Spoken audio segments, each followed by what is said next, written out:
जय श्री कृष्णा। कैसे हैं आप लोग फ्रेंड्स। आज की चर्चा बेहद महत्वपूर्ण होने जा रही है। जैसे कि ऊपर टाइटल में आप देख रहे हैं, वृषभ राशि 26 अप्रैल शनि दोहरी चाल। तो शनि देखिए क्यों दोहरी चाल चलने जा रहे हैं, इसका इफ़ेक्ट समस्त जनमानस पर पड़ता हुआ देखा जाएगा। क्योंकि शनि देव जो हैं, सबसे पहले तो आपके राशिपति के सबसे योग कारक प्लैनेट होते हैं, और दूसरा आजीविका, किसी भी राशि का जातक हो उसकी आजीविका पर पूर्ण प्रभुत्व जो होता है वह शनिदेव महाराज का होता है। दंडाधिकारी, कर्माधिकारी कहा जाता है इनको। इसलिए देखिए शनिदेव का दोहरा प्रभाव पड़ेगा, और शनि की जो चाल में परिवर्तन आया है यह आपको व्यापक रूप से प्रभावित करती हुई देखी जाएगी। ये देखिए आपके लाभ स्थान पर बैठे हुए हैं, मीन राशि में इनका प्रवेश है, और मीन राशि में इनके साथ जो युति हो रही है वह मंगल की हो रही है और बुध की हो रही है, जिस वजह से इस समय पर देखिए, क्योंकि देखिए पिछले 17 अप्रैल को शनि देव ने अपना नक्षत्र पद परिवर्तन किया है, जहाँ पर ये प्रारंभिक जून तक रहने वाले हैं। अब जब ये प्रारंभिक जून तक रहेंगे, क्योंकि देखिए 17 अप्रैल को किया था आपके अंदर छोटी मोटी सी इरिटेशन, छोटा मोटा सा क्रोध का वेग, ये सारी चीज़ें देखने में आई। अब क्योंकि ये थोड़े पैमाने पर था, अब धीरे धीरे क्योंकि शनि फिर उदित हुए, उदित होने के बाद ये चीज़ें और थोड़ी सी बढ़ी, और अभी आगामी समय में और ज़्यादा बढ़ती हुई देखी जाएंगी। क्योंकि देखिए मंगल जो हैं सबसे पहले व्यक्ति के विवेक और धैर्य को खाते हैं। अगर मंगल अच्छे हों तो मंगल क्या है, आपके अंदर सहिष्णुता देते हैं, साथ ही साथ आपके धैर्य विवेक को बढ़ाते हैं, आपकी गंभीरता को बढ़ाते हैं, सोचने समझने की पावर को तेज करते हैं, उत्साह देते हैं कार्यों के प्रति।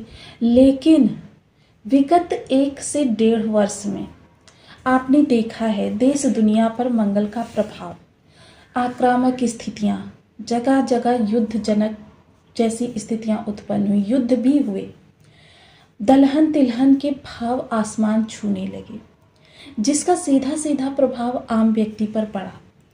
क्योंकि मंगल की ऊर्जा जो होती है बहुत प्रचंड ऊर्जा होती है, इसको यदि सही करके ना रखा जाए तो यह जीवन पर प्रतिकूल प्रभाव बहुत बड़े पैमाने पर डालती है। और अगर कहें कि व्यक्ति अपने पैरों पर स्वयं कुल्हाड़ी मारता है, क्योंकि क्रोध बढ़ जाता है, गुस्सा बढ़ जाता है, व्यक्ति में आक्रामकता आ जाती है, उसका बस यही मन करता है कि सामने जो भी है उसको मतलब, तो वो चीज़ें यहाँ पर मंगल उत्पन्न करते हैं। अब पिछले अगर 1 से 1.5 वर्ष में आप वीडियोस वगैरह देखते हैं तो आपने मंगल की सिचुएशन को भी देखा है। मंगल ने सदैव किसी न किसी ग्रह के साथ दुर्योग बना कर रखा है। अब जैसे कि हम सभी लोग जानते हैं, मंगल ने जो दुर्योग बना कर रखा हुआ है, अब मंगल जो है शनि के साथ में विद्यमान है और शनि उदित हो गए हैं। अब सिर्फ ये युति संबंध नहीं बचा है, अब ये और बड़े पैमाने पर आगे की ओर बढ़ गया है, जिसका सीधा सीधा प्रभाव समस्त 12 राशियों को भोगना पड़ेगा। अब ऐसे में देखिए दोनों ही तरीके की चीज़ें होंगी। जिन लोगों ने धैर्य विवेक से कार्यों को आगे बढ़ाएंगे वह इस दौरान प्रॉपर्टी जैसे योग भी बनाएंगे, और इस दौरान जो प्रॉपर्टी खरीदेंगे या जो कार्य आगे बढ़ाएंगे उसमें उनको बहुत ज़्यादा उम्मीद से कई गुना ज़्यादा लाभ मिलेगा। लेकिन इसी दौरान अगर उन्होंने धैर्य विवेक को छोड़ दिया, मंगल जैसे ले जा रहे हैं वैसे लेकर गए, तो फिर उनके प्रॉपर्टी जाने के भी योग बनेंगे। अब ये मूल में समस्या क्या निकल कर आई है इसके बारे में जानते हैं, लेकिन पहले जान लेते हैं यदि आपके लग्न में 2 नंबर बना हुआ है तो ये राशिफल आपके लिए है। यदि कुंडली में कहीं भी चंद्रमा के साथ 2 नंबर बना हुआ है तो ये राशिफल आपके लिए। कुंडली ना होने की स्थिति में आप इसे नाम राशि से भी देख सकते हैं। यदि अभी तक आपने अपने इस चैनल को सब्सक्राइब नहीं किया है तो प्लीज़ सब्सक्राइब कर लीजिए, वीडियो को लाइक कर दीजिए, चैनल को शेयर कर दीजिए। इससे होगा क्या कि हमारे आने वाले हर वीडियो की नोटिफिकेशन मिल सकेगी आपको। सबसे पहले एक प्यारा सा कमेंट करना बिल्कुल ना भूलें। कमेंट से हमें बहुत मोटिवेशन मिलता है, हौसला मिलता है और ये पता चलता है कि आप और क्या जानना चाहते हैं। तो वर्तमान समय में जो सिचुएशन बन रही है वो बहुत ही उत्तम बन रही है और बहुत निगेटिव भी बन रही है। किसके लिए? देखिए, क्योंकि शनि ने जिस नक्षत्र में प्रवेश किया है, नक्षत्र तो देखिए पुनर्वसु ही है, क्षमा करें उत्तरा भाद्रपद ही है, लेकिन अब नवांश बदल गया है। नवांश कौन सा रहेगा? नवांश स्वामी जो हैं वृश्चिक का नवांश रहेगा और नवांश स्वामी जो रहेंगे मंगल देव रहेंगे। अब बर्थ चार्ट में यदि दोनों ही ग्रह अच्छे हों तो ऐसे में व्यक्ति के कह सकते हैं कि बहुत ज़्यादा शानदार योग बनेंगे। ऐसे व्यक्ति के धन का फ्लो बहुत ज़्यादा बढ़ेगा और धन उसका निवेश में भी जाएगा, और निवेश भी कोई ऐसा वैसा नहीं, प्रॉपर्टी जैसे निवेश उसके सामने होते हुए दिखे जाएंगे। अब यहाँ पर प्रभावित कौन कौन से भाव होंगे? सबसे पहले आपका गुस्सा, आपकी इरिटेशन, आपकी प्रॉपर्टी, आपका परिवार, संतान, प्रेम संबंध, शत्रु पक्ष, ऋण और आपकी परेशानियाँ। ये इतने भाव आपके इस दौरान प्रभावित होंगे जो जीवन पर बहुत ज़्यादा प्रतिकूल प्रभाव भी डाल सकते हैं। देखिए, प्रतिकूल प्रभाव डालने के लिए पहले मंगल की सिचुएशन को आप अपने लिए समझिए कि आपके लिए कैसे हैं मंगल। यदि आपकी खून के रिश्ते जो भाई हैं, मित्र हैं, इनके साथ सदैव स्मूथली निर्विघ्न रूप से अच्छे रिलेशन बने रहते हैं, समझ लीजिए मंगल आपके अच्छे हैं।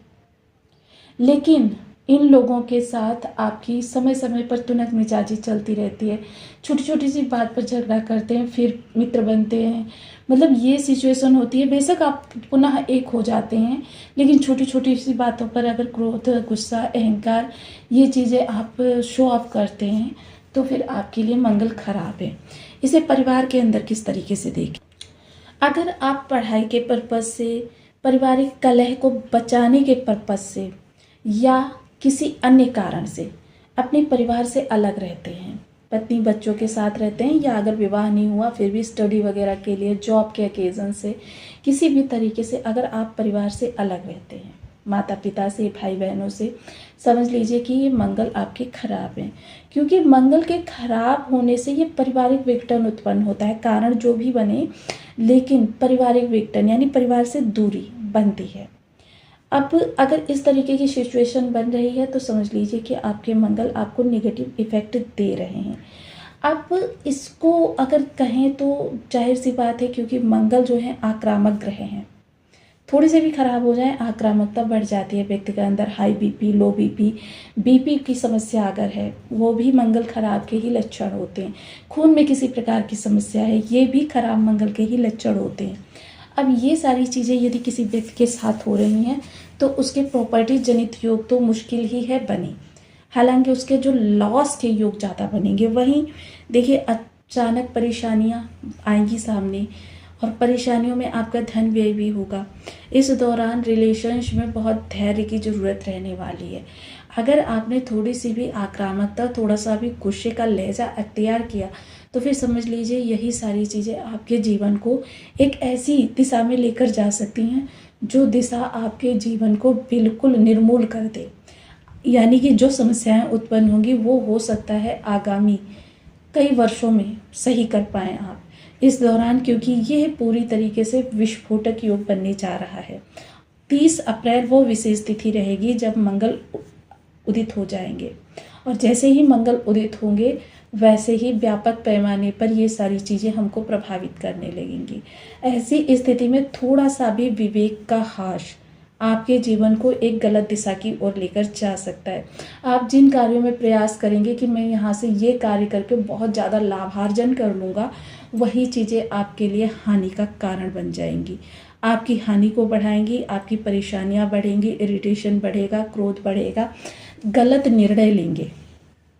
क्योंकि लग्न भी प्रभावित होगी तो आपके अंदर जो अंतर्द्वंद चलेगा वो आपकी सारी स्थितियों को, मतलब आपको गलत डिसीजन मेकिंग वाला व्यक्ति बना देगा। तो आपको यहाँ पर बहुत ज़्यादा अलर्ट रहना है। वास्तविक सच्चाई यही है कि मंगल आजकल रेयर ही अच्छे मिलते हैं, शनि तो देखिए फिर भी बहुत ज़्यादा कुंडलियों में खराब मिलते हैं, लेकिन अगर शनि का हम परसेंटेज निकालें तो लगभग 5 से 6% कुंडलियों में शनि अच्छे मिलते हैं। लेकिन अगर मंगल का परसेंटेज निकालें तो मोस्टली अगर 1000 व्यक्तियों की कुंडली में आप देखेंगे तो किसी एक आध की व्यक्ति की कुंडली जो होगी वो मंगल की अच्छी होगी, अन्यथा मंगल निगेटिव प्रभाव कारक ही होते हैं। क्योंकि आजकल का रहन सहन खान पान, देखिए मोस्टली क्या है कि अगर आपका खाना अलग बनता है, परिवार से अलग बनता है, क्योंकि चूल्हा, घर की ऊर्जा, उष्णता, ये होते हैं मंगल। और अगर आप अपने परिवार से अलग खाना बनाकर खा रहे हैं, आपके पत्नी बच्चे हैं आपके साथ में, तो फिर समझ लीजिए कि आप मंगल से किसी भी प्रकार की उम्मीद छोड़ दीजिए। आपको बहुत ज़्यादा उपायों की ज़रूरत है। देखिए उपायों की श्रेणी में अगर मैं कहूँ तो ज्योतिष या लाल किताब के अंदर ऐसा कोई उपाय नहीं है जो आपको त्वरित लाभ प्रदान करे। इसीलिए मेरा सदैव आपसे आग्रह रहता है कि आप अपनी दैनिक दिनचर्या में आधा घंटा ऐसा निकालिए कि जब आप इन उपग्रहों के, जो भी ग्रह आपका निगेटिव है, उनके उपाय करते रहें। और उनके उपाय करते रहेंगे तो जब ऐसी कोई विषम दुर्योग बनेंगे उनका हानि ही नहीं आपको होगी। अब देखिए इस समय पर पहले मैं बता दूं कि लोगों को ये योग प्रभावी नहीं होगा जो हनुमान जी का पूजन करते हैं, जो मंगल शनि के बीज मंत्र का जप करते हैं, या फिर जो लोग शंकर जी के महामृत्युंजय मंत्र का जप करते हैं, या उन पंच देवी देवताओं जैसे गणेश जी, हनुमान जी, शंकर जी, विष्णु जी, माता दुर्गा की आराधना किसी भी रूप में करते हैं, समय समय पर अपने घर में कन्या पूजन करते हैं, समय समय पर शनि मंदिर में भंडारे वगैरह का आयोजन करते हैं, तो ये भंडारे का आयोजन करना भी बहुत बड़ा उपाय होता है। अगर इनमें से कोई भी सिचुएशन आप करते हैं तो फिर यह दुर्योग आपके लिए कम होकर प्राप्त होगा। लेकिन अगर इनमें से कोई उपाय नहीं किया है तो फिर यह दुर्योग जो है आपके लिए